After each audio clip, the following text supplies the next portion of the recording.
જામનગરમાં થોડા સમય પહેલાં વિદેશ જવાની લાલચ આપી અને લોકો પાસેથી છેતરપિંડી અને વિશ્વાસઘાત કરવાનો બનાવો સામે આવેલા હતા. તેને અનુસંધાને Jamnagar city C division police સ્ટેશનમાં અલગ અલગ ફરિયાદો દાખલ કરવામાં આવેલી હતી. જેને અનુસંધાને પીઆઈ તેમજ પીએસઆઈ કે.એચ. ચાવડા અને તેમજ સર્વેલન્સ સ્ટાફના ટીમ દ્વારા ઇન્વેસ્ટિગેશન કરવામાં આવેલું હતું.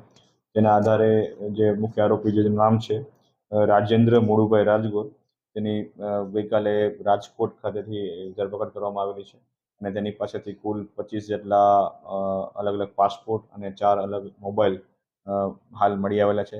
તેમજ અન્ય આ પ્રકારનું કોઈ સાહિત્ય કે અન્ય કોઈ આ પ્રકારનું એની પાસેથી મટીરિયલ મળી આવે છે કે કેમ તે બાબતની તપાસ હાલ ચાલુમાં છે.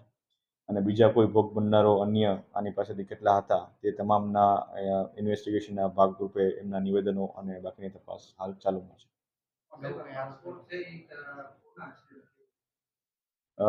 આમની જે મોડસ ઓપરેન્ડી હતી એ રીતે હતી કે જે લોકો વિદેશ જવા ઈચ્છુક હોય અથવા તો કોઈ કામના બહાને કે કોઈ અન્ય કારણોસર વિદેશ જવા ઈચ્છુક હોય તેમની પાસેથી નાણાં લેવામાં આવતા હતા, તેમજ તેમનો ઓરિજિનલ પાસપોર્ટ રાખી લેવામાં આવતો હતો.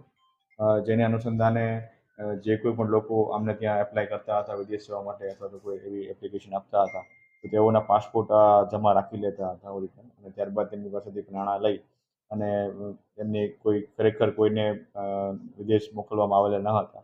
તેને અનુસંધાને આ પ્રકારનો ગુનો દાખલ કરવામાં આવેલો હતો. હાલ એ બાબતની તપાસ ચાલુ છે.